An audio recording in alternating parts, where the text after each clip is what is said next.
Hello student, this is Pankaj Dhiman, faculty member of SBS Law College, Shri Ganganagar. We are studying interpretation of statutes and principle of legislation. And next question is discuss in detail with the help of decided cases the mischief rule of the interpretation. तो logical interpretation को करने के लिए हमारे पास basically तीन rule हैं। वो rule है आपके पास सबसे पहले है आपके पास golden rule of interpretation, second है हार्मोनियस कंस्ट्रक्शन रूल और तीसरा आपके पास मिसचीव रूल है। तो जब लिटरल और ग्रामेटिकल इंटरप्रिटेशन पॉसिबल ना हो तो आप लॉजिकल इंटरप्रिटेशन कर सकते हैं।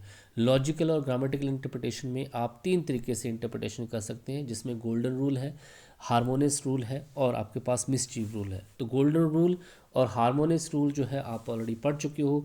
मिसचीव रूल आपके पास यहाँ पे है। There is a no place for the mischief in interpretation of statutes. तो किसी तरीके की मिसचीव, किसी तरीके की शरारत जो है वो उसकी पॉसिबिलिटी नहीं होती है किसी भी लॉ के अंदर।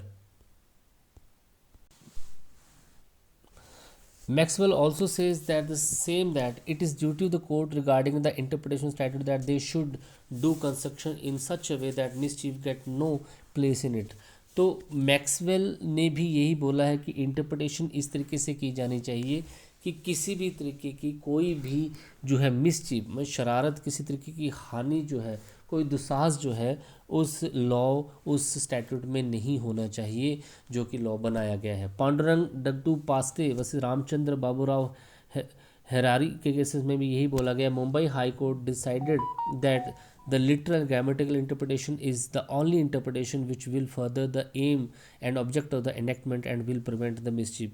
तो यहाँ पे यही बोला गया है कि Mumbai high court that literal grammatical interpretation is the only interpretation which will further the aim and object of the enactment and will prevent the mischief. तो हाई कोर्ट ने भी यही बोला है कि लिटरल और ग्रामेटिकल इंटरप्रिटेशन के जो है वही एक इंटरप्रिटेशन का तरीका और इसका ही मेन ऑब्जेक्ट है और इसी से जो है मिसचीफ को जो है प्रिवेंट किया जा सकता है। अब मिसचीफ है क्या, शरारत क्या है, हानि क्या है, किस तरीके से किसी को जो है नुकसान जो है किसी स्टैट्यूट में पहुंचाया जा सकता है, किस तरीके की बुराई जो है किसी जो है किसी स्टैट्यूट के अंदर की जा सकती है। वॉलंटरी कॉजेज इंजरी और लॉस टू समवन। तो मिसचीफ का मतलब क्या है कि जानबूझ के किसी को कोई नुकसान पहुंचाना।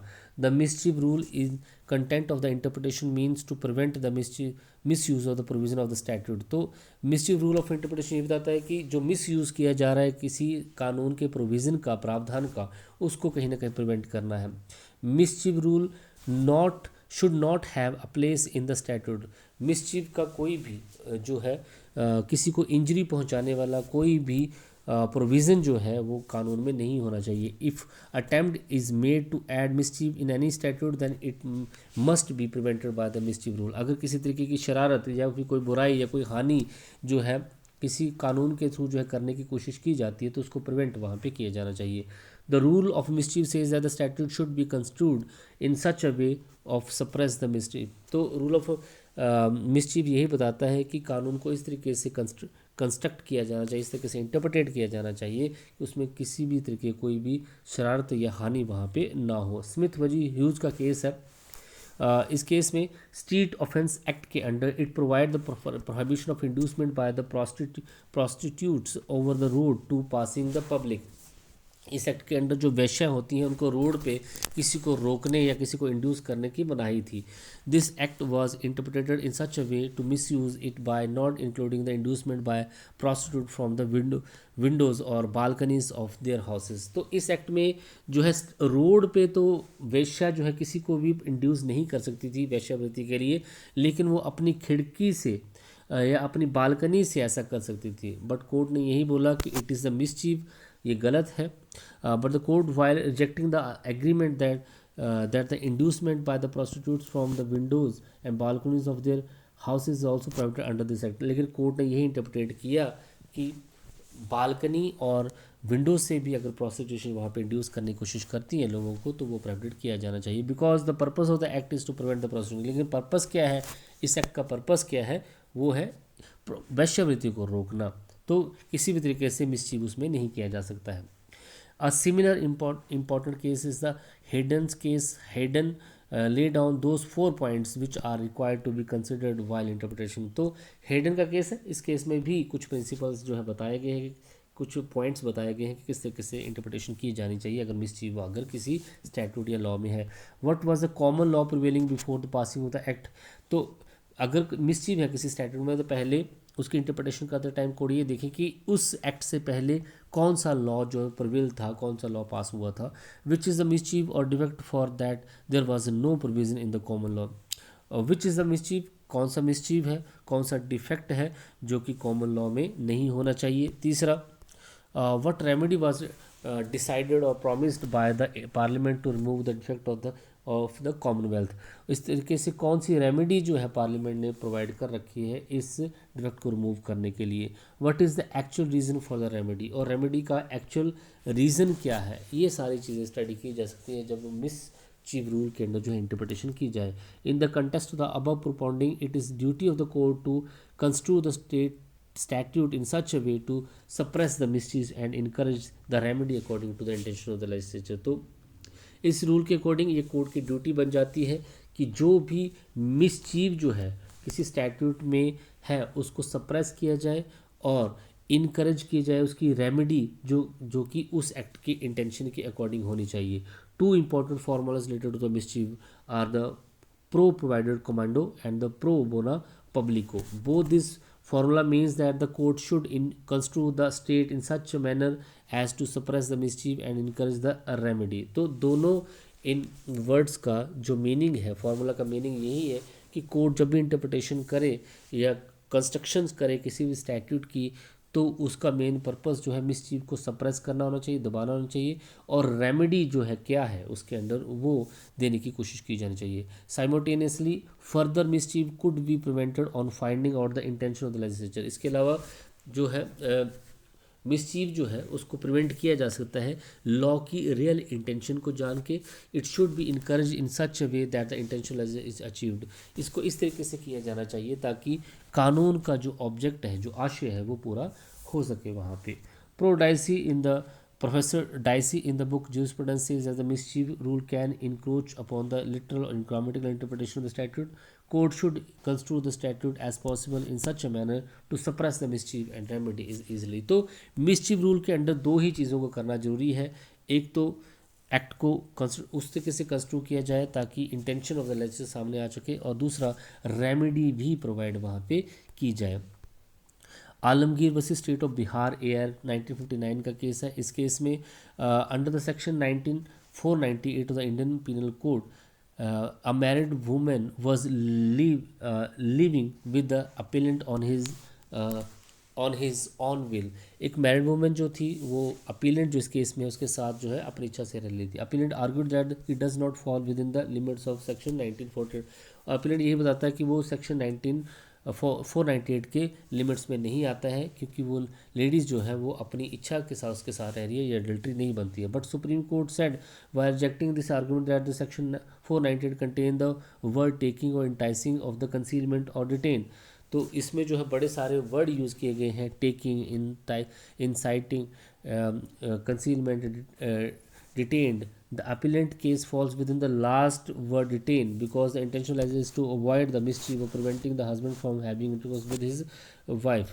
क्योंकि इससे जो है आप क्या कर रहे हो, डिटेन कर रहे हो, और प्रिवेंटिंग का अर्थ यहाँ डिटेन का अर्थ यही निकलता है कि आप जो है उसको कहीं ना कहीं प्रिवेंट करो अपने हस्बैंड के साथ हैविंग सेक्स इंटरकोर्स। तो यहाँ पे जो है मिसचीफ जो किया जा रहा है उसको रोकने की कोशिश की गई। इसके अलावा Ranjit Udeshi versus state of Maharashtra AI 1965 supreme court का केस है।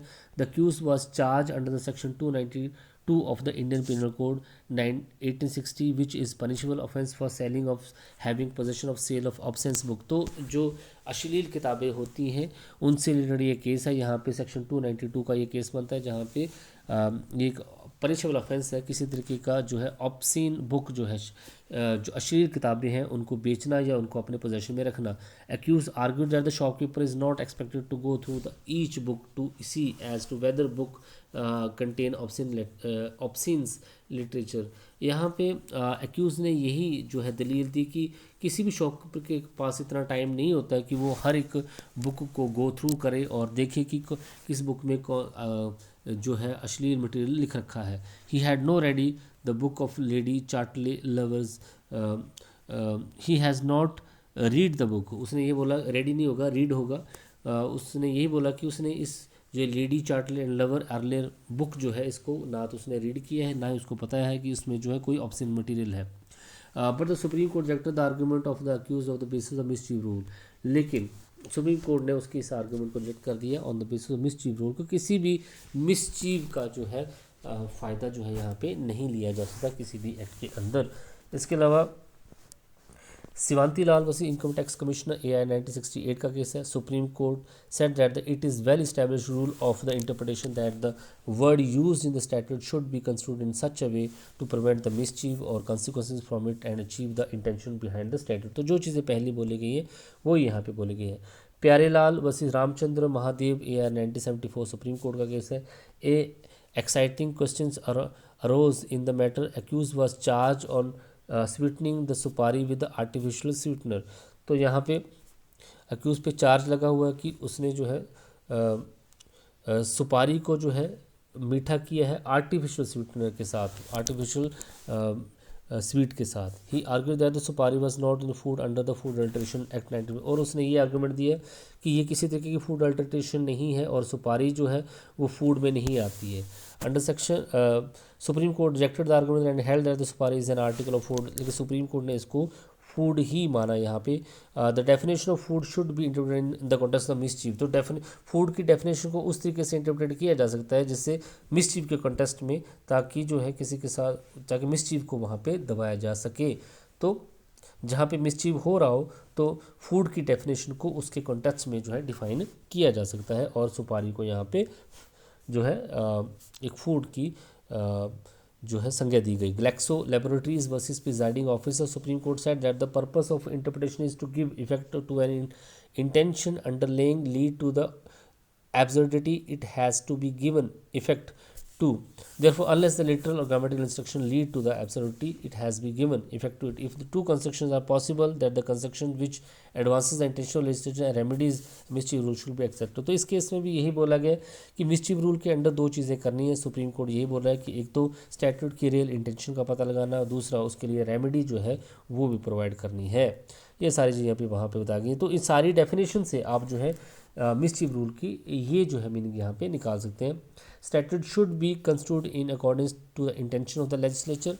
तो कानून को इस तरीके से कंस्ट्रूड किया जाना चाहिए, इस तरीके से इसकी इंटरप्रिटेशन की जानी चाहिए, ताकि जो कानून बनाने का जो आशय है, इंटेंशन है, जो ऑब्जेक्ट है, वो जो है पूरा हो सके। कानून उसी तरीके से होना चाहिए तरीके से उसकी इंटेंशन को पूरा किया जा सके। सप्रेस द मिसचीफ, और अगर उसमें किसी तरीके की मिसचीफ है तो उसको वहाँ पे दबाया जाना चाहिए, इसको ख़त्म किया जाना चाहिए। It certain words are added to the act by way of amendment by the parliament suppressing the remedy, then it should be given consideration. National insurance company limited बसी बलजीत कौर AI 2004 के केसेस में ये बोला गया कि अगर कोई वर्ड ऐड किया जाता है किसी एक्ट में या कोई अमेंडमेंट की जाती है बाय द पार्लियामेंट ताकि for suppressing the remedy, then it should be given consider, कोई रेमेडी को सप्रेस करने के लिए तो इसको कंसिडरेशन वहाँ पे किया जाना चाहिए। Thank you so much.